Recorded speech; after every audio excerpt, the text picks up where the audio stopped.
Okay, welcome to the first meeting of the subcommittee on programmatic oversight.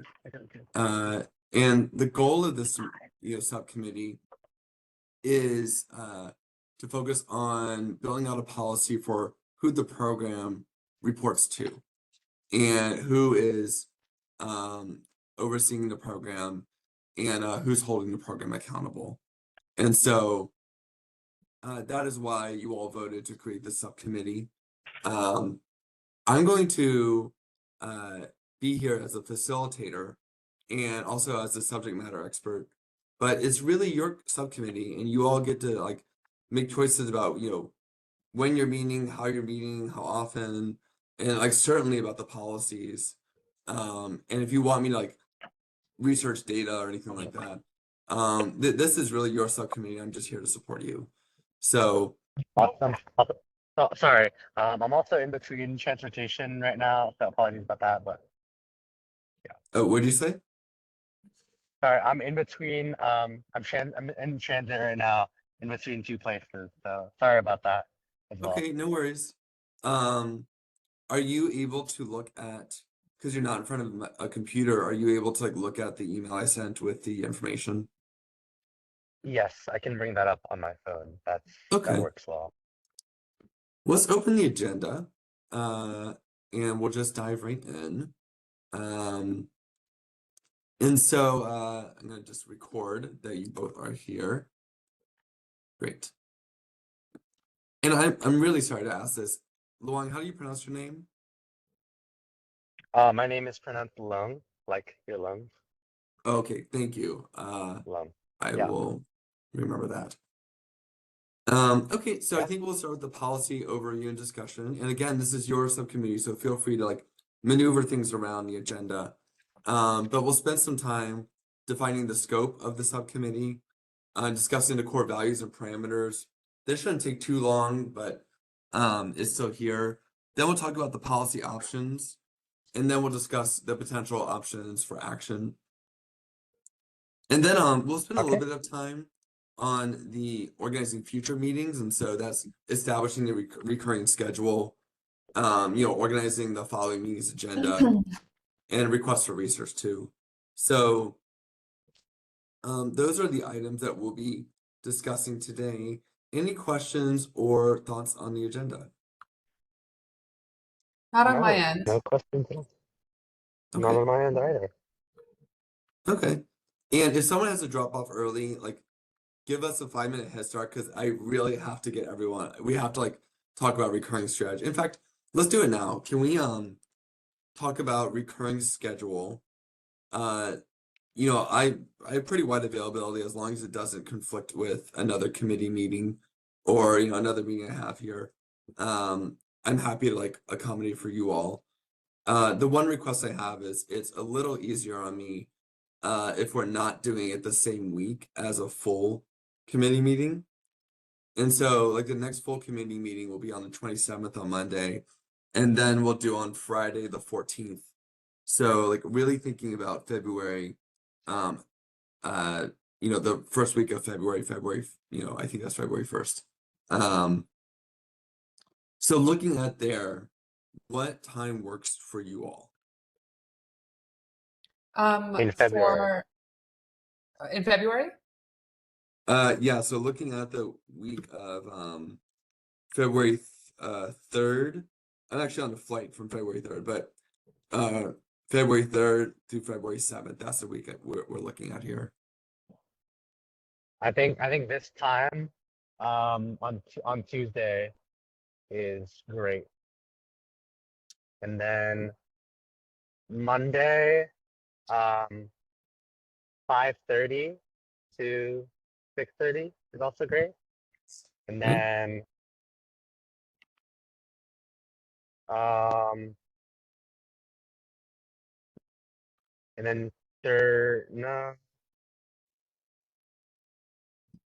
Thursday 5:30 to 6:30 is also okay. Okay. And sorry, just Generally around that. just to confirm, you mean the week of February 3rd?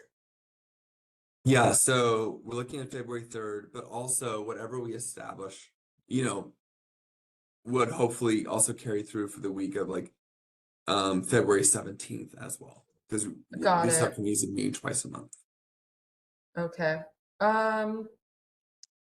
The only consistency in my schedule would be Tuesday, any day.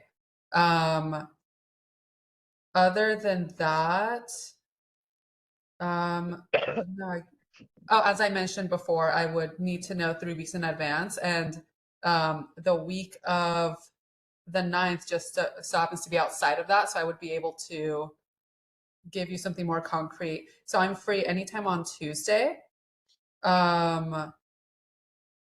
Wednesday, I am free. Sorry, Monday the 3rd, I'm free before noon. Tuesday, I'm free before 6. Wednesday, I'm free before 4. Thursday, I am free before noon. And that's it. Why don't we stick with Tuesday then, if that's okay with you all, because it seems like it's available for you both. And that way, I don't have to do 2 subcommittee meetings on the same day, because many of the days are spoken for. So that's Tuesday how this does? time, Oh, go ahead. Yeah. How does Tuesday at 4:30 work for you all? That's perfect. that was perfect for me. Yeah. Tuesday the Great. 4th, Okay. right? Yes. Yeah. So Tuesday at 4th. I'll follow up with the calendar invite too. But Yeah, yeah, that is Tuesday, that is February great. 4th will be the next. Okay. At 4:30 p.m. Great. Okay. Well, now jumping back into where we were, I'm talking about the scope of the subcommittee. I'm gonna just share with you like kind of what a draft would be, but like again, I'm just here to support you all and feel free to like edit or revise it. But I think, the every small donor matching program across the country reports to someone. And that's, who holds them accountable. Whoever they report to is often the group may be involved in their budgeting or their funding. And they report to someone who has influence over the programmatic decisions or the policies or the practices too. And so I think the scope for this committee is this subcommittee is who do you all, or who does a program report to? And what kind of things does a program need to be reporting? And also like what if you are reporting to a public body, what does a public body look like? Like if it's a volunteer or oversight committee, how do volunteers get appointed? What are the terms they serve on, etc.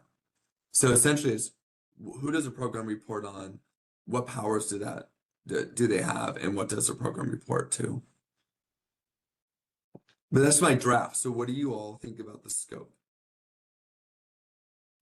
I personally am one for the volunteer board, like a public board. It's kind of the kind of train of thought I'm on. I think when trying to point out is like what are we not investigating? So like the subcommittee is not working on like contribution limits because another subcommittee already has that, or it's not working on like penalties and violations because another subcommittee has that.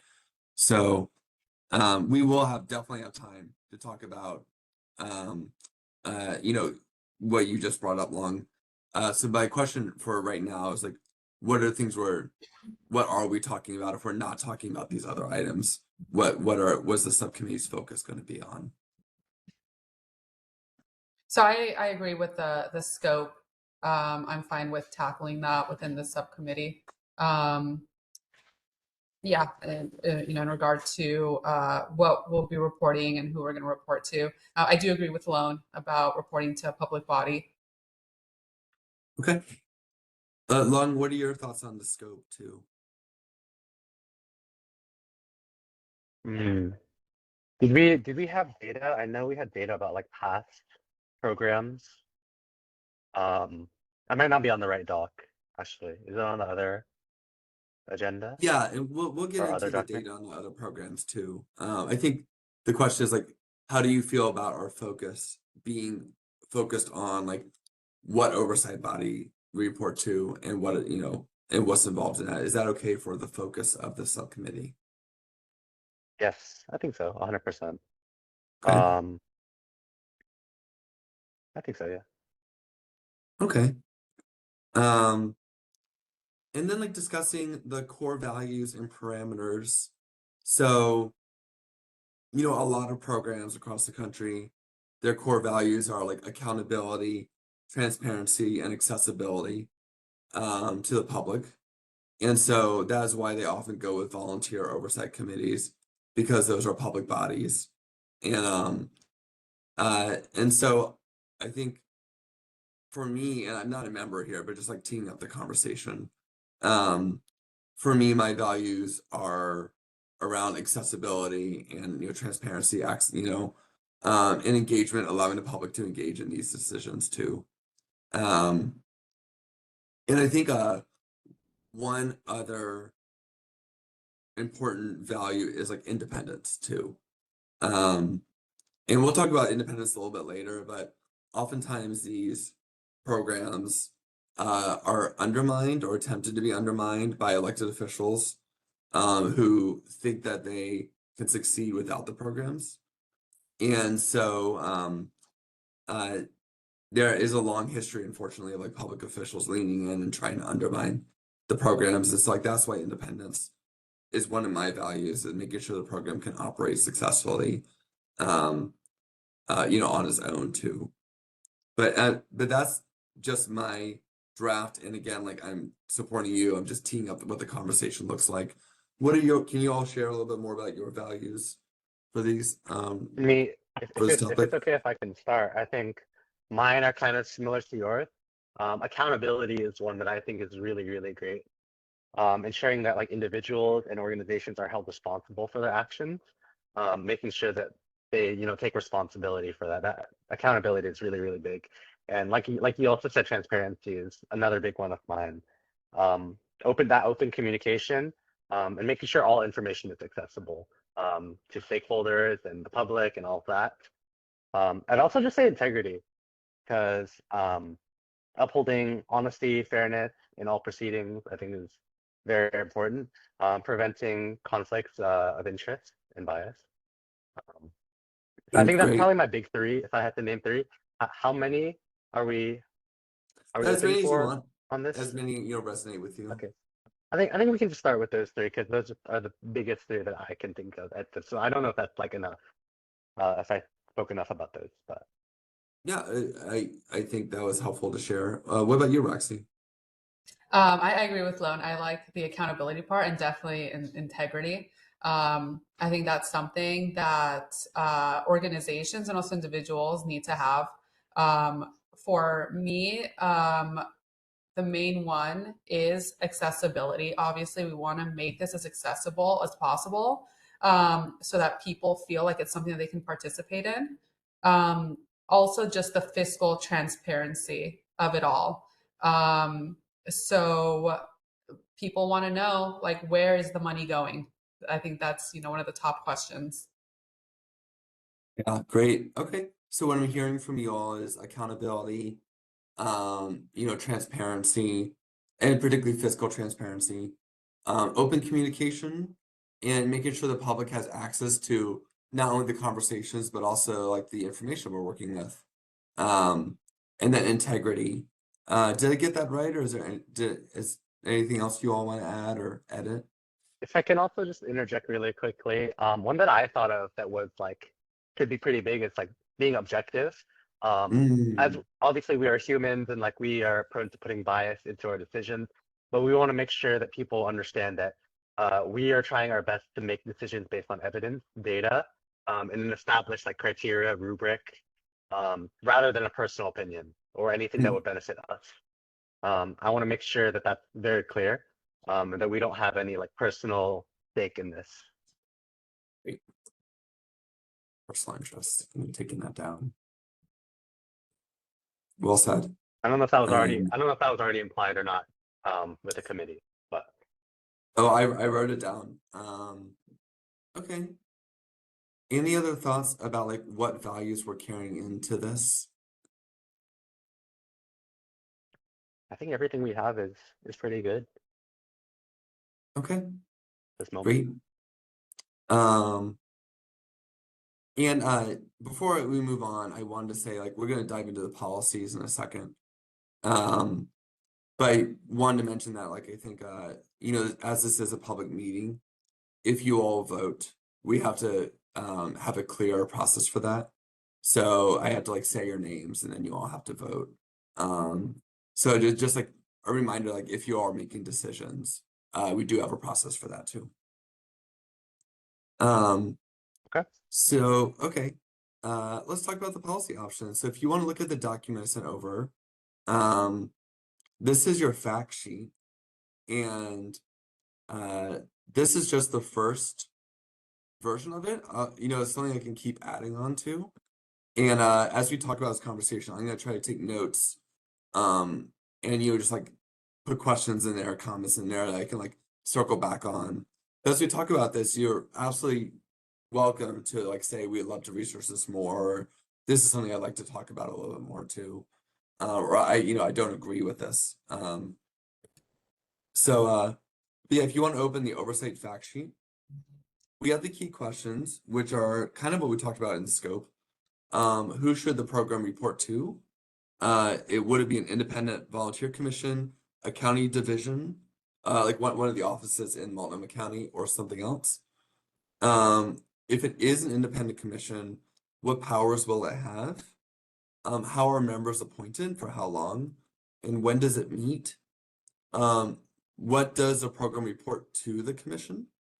Like what is staff actually reporting? And then what does the commission report to the public and the Multnomah County Board too? So those are the key questions I wrote down, but like, are there other key questions you all want us to like make sure we're centralizing?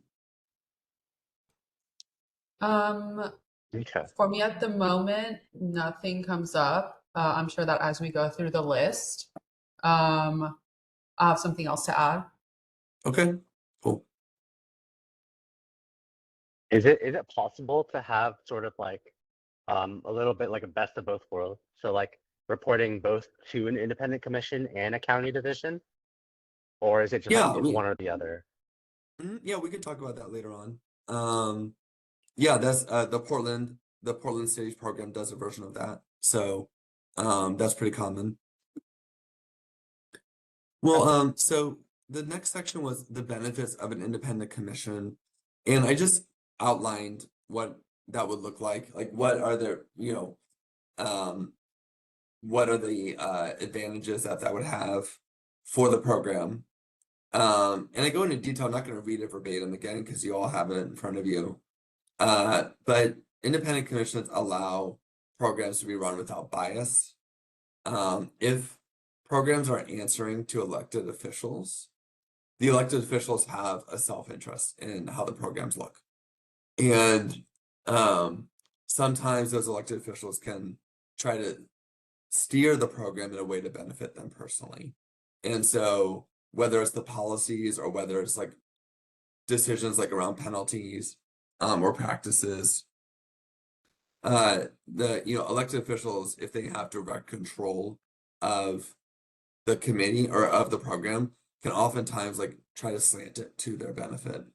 And I just want to be clear, I'm not saying anyone on the current county board would do that. And there's a lot of elected officials who serve with a high degree of integrity. It's just, it's always a risk we have to look out for. Is that, you know, bias can come into play if we are answering directly to elected officials. So, Okay. independent commission allows for the program to be run without bias. It allows for the program to be run with transparency because because if it's a public meeting, then there's all these requirements that we follow around, like recording the meeting minutes and like, or like maybe even like having a video like we're doing now, and posting when these meetings are going to be had and what the agenda is going to be, what the results are, the votes. And then those meetings are the public has a right to attend those meetings too. And so if you allow an independent commission to meet and it becomes a public body, then it has all of these transparency requirements that come on top of that too. If it reports to like just a division, like if the program just reports to, one of the COOs of the county or, a higher up in the county, then a lot of those decisions are not made with the same kind of transparency. And the public does not have access to like a private conversation between two employees of Multnomah County. In the same way that it does a public committee. So having a independent committee be public means there's a lot more transparency that comes into play. And decisions have to be made out in the open too. And then critically, it allows for more flexibility because the program needs to keep up to date with changing campaign finance requirements. And, a lot of programs become defunct because they have rules that have not been updated yet. And so they no longer help candidates succeed in the campaign finance world we have now. So the program needs to, for it to succeed, it needs to constantly adapt and keep pace with changing methods for campaigning. So the program needs to be allowed to do that. And then also, like, I can just tell you, after 5 years with the city, there's a million issues that come up during the election cycles too. And like someone points out, there's a loophole here, or this needs to be fixed, or, we're having this issue over here, and a policy needs to be adjusted mid-election cycle. And so you need an oversight body that can provide that flexibility and can meet often and can constantly adapt and change the rules too. The county board has the ability certainly to set policies, but the Multnomah County Board of Commissioners, they have like a lot of responsibilities on their plate, and they're dealing with almost literally every single policy in the county. And so if we have a change we need to make immediately, getting us on the agenda for the Multnomah County Board is a tall order. It takes a lot of time and we might run out of time. So having a dedicated body focused just on running this program allows for a lot more flexibility too. So that's my outlining of it. But what do you all think about that? And are there like questions you have or things you want to explore a little bit more? So if it were to be like a volunteer board, would there be any sort of vetting process, or is it just like any person can come, any person can be part of the board? What does that kind of look like in practice? Yeah, great question. That is something for you all to decide. I think, most of them do have a vetting process. A lot of oversight committees have rules about who can and cannot serve. And so, for instance, they don't allow candidates running under that cycle or people connected to candidates under that cycle to serve on the oversight committee, because then they could be making decisions, with their own self-interest in mind. Or they might not allow city employees to serve on the committee because that means like, an elected official could just put their own staff member on it. And so, there usually is some vetting process too to make sure that people clear those requirements. And then a lot of times, in the vetting process, there's considerations for like diversity and like making sure there's enough like representation from different communities. And so like there's that kind of other part of the vetting process too. So the short answer is like, yes, definitely vetting is usually a part of it, but it's on you all, it's your decision about like what factors are considered too. Okay, awesome. I think I'm still very on the train of a volunteer board and independent commission, because of all the struggles that you talked about with transparency. If it were to be a specific like report to like the COO or something like that, on all the challenges you spoke about transparency, I think transparency is like one of the things we get valued like highest, and having an independent board would kind of like suit that. I don't know how anyone else feels about that though. But I'm very on that train. I agree. I'm for that too. Okay. Sounds like there's like some consensus developing.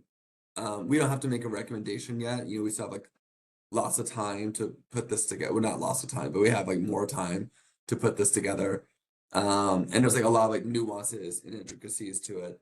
But it sounds like there's a general leaning towards an independent commission because of those issues about like accessibility, transparency, and adaptability too.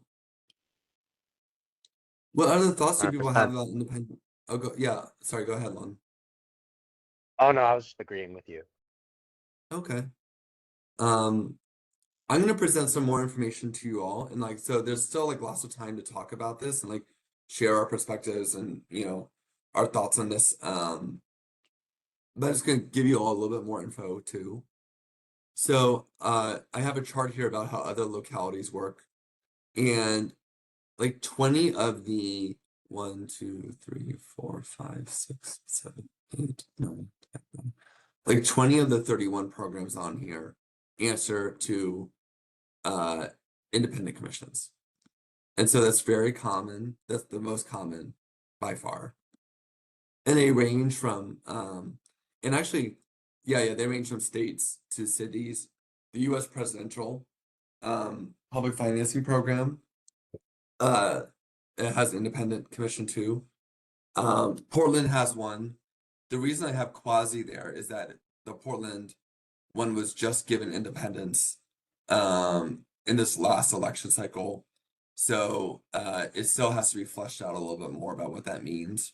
And as I said before, there's kind of like a balance because it actually reports to, it also reports to the county board too. So that's why I put a quasi next to Portland in that chart.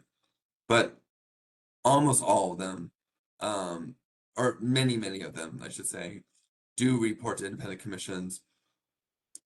Some of them do report to independent officials, but not commissioners. And so they may, report to an independent official who's not part of that election cycle, who's or who isn't involved in running that specific program.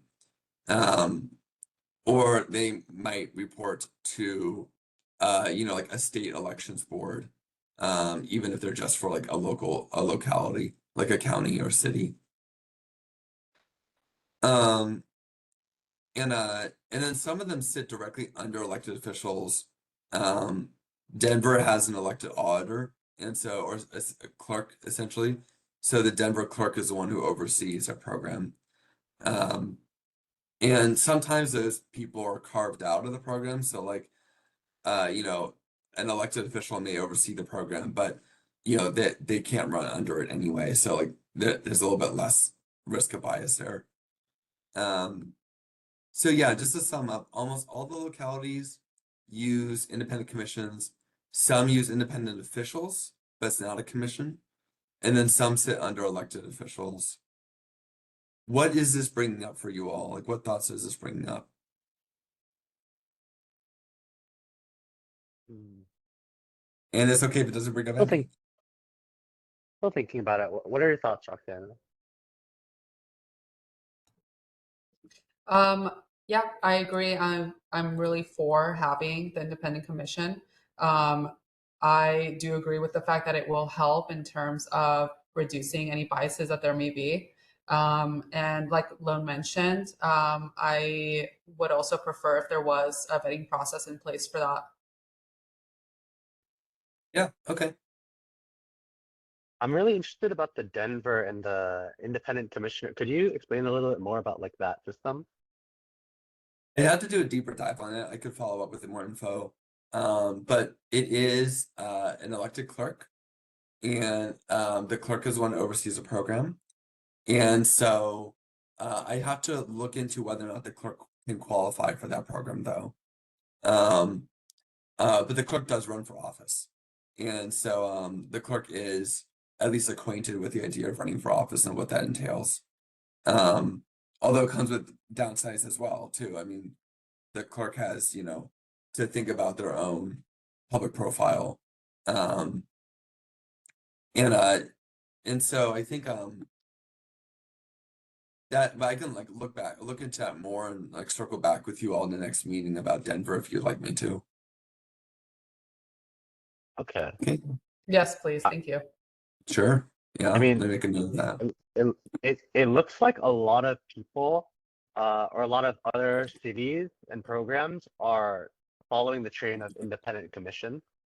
I'm seeing a lot of big name cities here that obviously I don't know much about their programs and how they operate, but I'm seeing a lot of big name cities here and things that they're doing.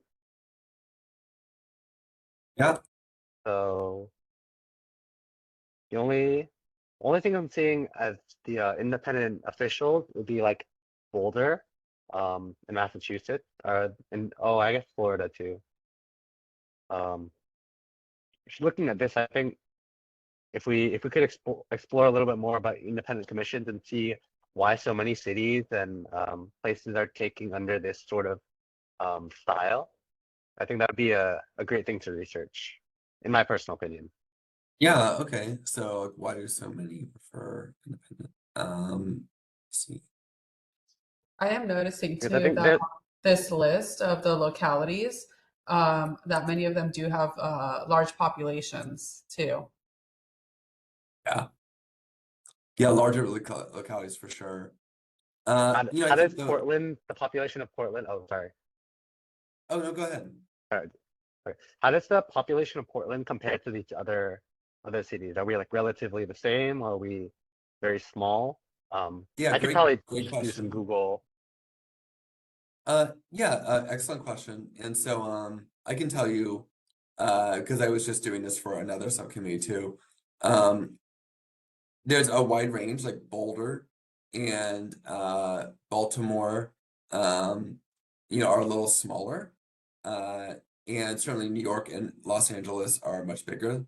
The cities that are closest to the county side, or the counties that are closest, are going to be San Francisco has a similar population to Multnomah County.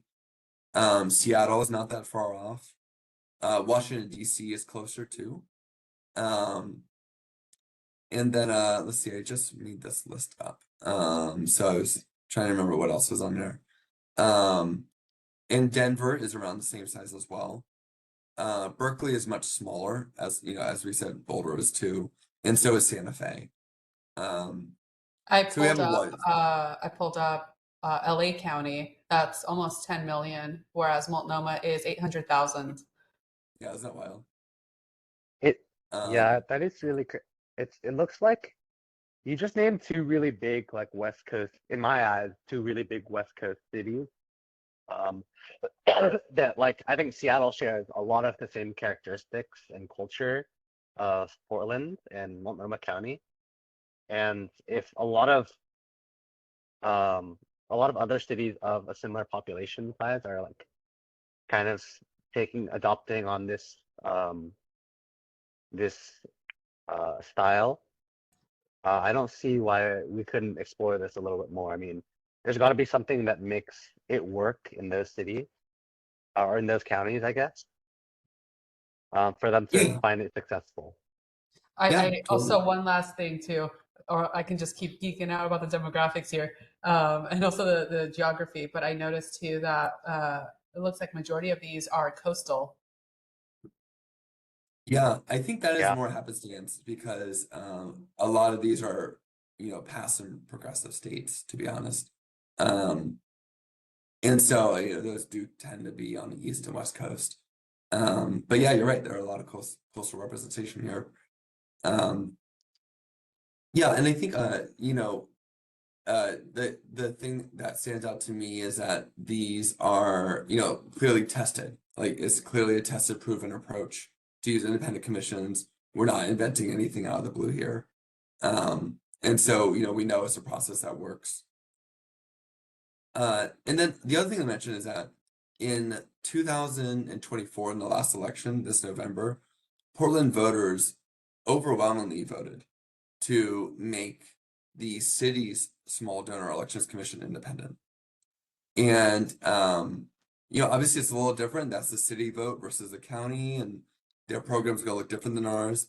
But I think the fact that it was such an overwhelming vote for independence, I think shows that like there's a strong public sentiment desiring independent commissioners too. And I think that's definitely a sign that we should look more into and do more research into it. I am curious though, how, like, it doesn't say anything about date ranges on these. Are these all like new commissions? Are these all new programs, or are these all like tried, true, tested, like been around for like decades? Like what's They what's range. that look like? New York's been They around since range? the 1980s. Yeah, they range. New York's been around since the 1980s. Some of the state ones have been around for a long time too. I think Washington, D.C., Portland, and Seattle are on the newer side, as is Denver. San Francisco is a little bit older too. So they do range for sure. And there are programs that were passed decades ago and programs that were passed in the last like year or two. Okay, awesome. Are we able to do research into the specifics of how each of these programs operate? Because I am really interested in exploring San Francisco and Seattle and seeing how they've operated and how they structured their independent commission. But Yeah, is sure. that something too specific right now, or are there any other like agenda items we need to take care of? We do have other agenda items, but I can definitely like circle back with some research on that. Let's see here. You're starting to sing with San Francisco. I would say that I'm gonna I'm happy to do that research, but I do request if it's possible to like just pick a couple localities out of there. Are there certain ones that like are priority that you want me to research? Roxana, do you have any that you think? For me, I think San Francisco and Seattle are my big two. Being from LA, I was going to say LA, but in terms of like population size, I agree with Seattle and San Francisco. Okay. And for clarity's sake, I was referring to the city of Los Angeles, which is around 3 million. LA County does not have a public matching program, as far as I know. Oh, gotcha. Okay. Let's talk a little bit about how the Portland Elections Commission works. And I bring up Portland a lot because obviously it like maps on so closely to the county. And I work there and can speak with, a lot more depth about it. But the Portland Elections Commission is the oversight body. It's 9 city residents, and they each serve for 4-year terms and for a maximum of 2 terms. So the program has not been around long enough to cycle through those members yet, I think. But or it might be around close around there. But no one's been turned out at this point. But yes, 9 city residents appointed for 4-year terms. They meet once a month, and the city council appoints their members. So for vacancies, the Portland Elections Commission can make recommendations to the council, and then the council can pick from those. I don't think it's required. I think the council can certainly bring in other nominees as well. But the Portland Elections Commission does not pick its own members. It still relies on city council to make those appointments. I think that's done because city council ultimately is responsible for everything that happens in the city. And so they do want some ability to like influence the program, not in an untoward way, just to make sure like that that the people on the Portland Elections Commission are answerable to someone. So city council appoints those members, and the Portland Elections Commission can make its own recommendations. It can also accept applications from the public, and I would bet the county has its own process for that, where people apply and then, certain folks are appointed or, successfully are appointed based on their qualifications or, based on other factors too. So usually those processes are open to the public, and the county might have one already existing, and I can look into that for you all. Perfect. Members can not be replaced by council, unless it's for specific like due cause, which means like, they miss a large number of meetings or there's conflict of interest or malfeasance. But generally, the council cannot come and like pull a member of the Oversight Commission and replace them with someone of their choice. Like once those people are appointed, they're generally there for the full term. Which helps preserve their independence from council too. Let's see what else here. And then members cannot be city employees, and they cannot be connected to a candidate running for city office. So if someone's running for city office at that time, they cannot serve on the committee and then or on the commission, and neither can their staff or a consultant working with them. I'm not sure about family member. I'd have to look into family member. And it specifically says that they are not compensated. They're not allowed to be compensated. I would say that you all should have a little, I hope you all have, I think it's probably thoughtful to have a little bit more flexibility because we at the county can provide you with stipends, and that's an accessibility thing, to allow everyone to attend. And so if you had a provision like Portland's, we could no longer provide stipends. But they are not paid, to be there for at least the Portland.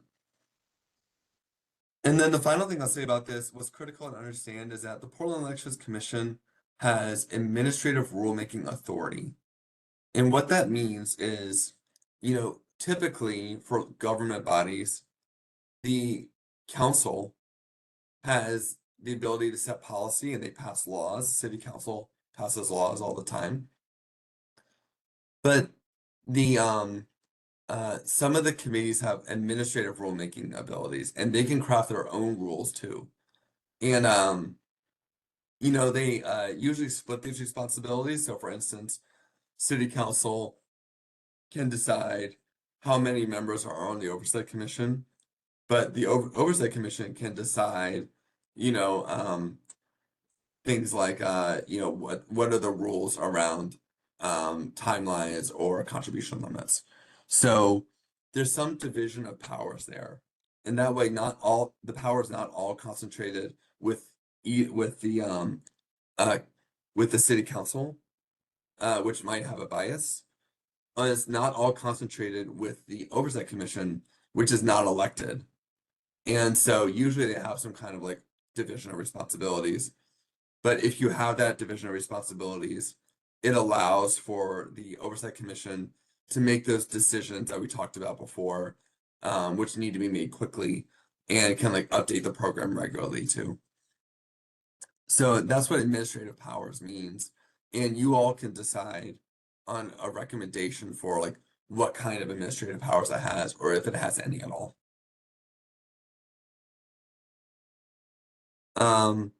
I think we're kind of close on the end of time here. So I'm gonna pause. And then we'll switch over to like the work planning for the final few minutes we have you. We could pick up the rest of this later. But what impressions do you have from how Portland runs its oversight commission?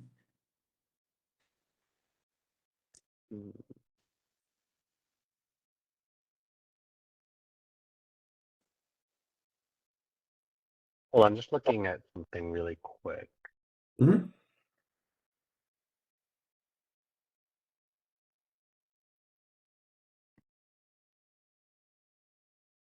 All right, if you have anything you want to say, Roxanne, you can just go ahead. I'm just looking at the fact sheet right now.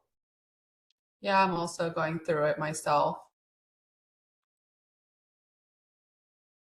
Sorry, could you please repeat the question again, Daniel? Sorry about that. Yeah, I just listed out a bunch of how the Portland Oversight Commission works, and I just wondered if like you had any impressions you thought there were like any major issues that we should avoid or things that you liked from that list.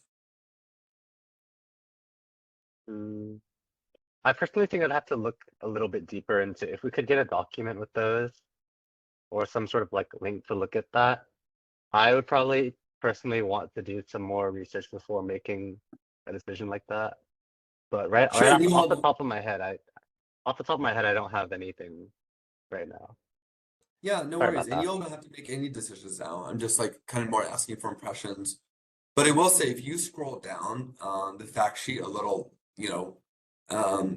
down, I think the next page, I have copied the language from the Multnomah County Charter, which is like our county's constitution, and the Portland Charter, which is that independence measure that just passed in November, and then the Portland Code language. And the code just means like the laws that the Portland City Council has the authority to pass. And so that has all of the information listed out about how exactly the Portland Oversight Commission works, and then also what our own county charter says too. Yeah, at Gotcha. this Okay, moment, I'm I seeing don't it now. have, yeah, at this moment, I don't have any pressing questions. If there are any questions that I do have, I'll definitely bring them up in the next meeting. Yeah, I'm just gonna be looking over, I was taking some notes during this meeting too, looking over those notes and then also the fact sheet here. Yeah, okay. This Well, meeting then, goes until 5:30, right? yeah, Okay, so we gotta start wrapping up things. we I do. off the top of my head, I don't have any impressions. I would definitely try to look more into it, do some research on my own time. And I don't want to make any decisions right now, but you said we don't have to make decisions right now. Yeah, that's just my personal opinion. And like you all have plenty of time to make decisions. Like you all don't have to make them now. I think the first few of these meetings are really more for like investigating, fact-finding questions. Well then finally, in the final couple minutes I have you, we talked about scheduling a recurring meeting. I think we've been taking requests for research throughout this, but feel free to like ask me if you have any more. And then I have organizing the following meetings agenda to what we can focus on. I think the one thing, so like what do we want to talk about next? Is the question here. We did not have a chance to get into what powers the Portland Elections Commission has, and what oversight commissions need to be independent. So I didn't have a chance to talk about that with you all, but I can put that on the agenda next time if you all would like. Okay, perfect. Yeah, that's good to have on hand. If we want to cover that really quick, hours that the oversight committee should have. Well, I'm worried that we only have 2 minutes, and I want to do it justice for sure. Oh, But I think we have them listed there. So is it okay if we talk about them in our next meeting? yeah, go for it. Okay. Thank you for that. Yeah, so we can put that on the agenda, and I can also for the next agenda I can circle back on the questions you all had too. So we can like put us a lot of time into for there. Great, thank you so much, Sound Daniel. good? Yeah, Great, and then thanks one so much, final Daniel. question is the other committee, I think several of the other committees are meeting for 90 minutes, at least at the start, to make sure they get everything in, because we only have 2 meetings a month. Do you all want to meet for 90 minutes, or would you all rather stick for an hour? I think the Um, hour is kind of the only thing that works for me personally. Because I do have commitments at 5:30. Okay. But Yeah, that's fine with me. I'm sure that we would be able to keep it concise and stick to the pertinent points for the next meeting, and I think we'd be able to do what we can in 1 hour. Okay, great. I Well, then I'll let agree. you all go. I agree. Oh, go ahead. Yes, sir. Go Okay. ahead, Lon. Wait, what? Oh, I thought you said something. I wanted to give you space to Oh speak. no, sorry. Apologies. I thought we were just ending remarks. Oh, okay. Okay, well, I'll let you all go, and then we'll see you for the Monday meeting, which will be in person. Awesome. Thank you so much. Appreciate it. Thank you. Take All care, right, everyone. thanks. Take care, Take everyone. care. Good night.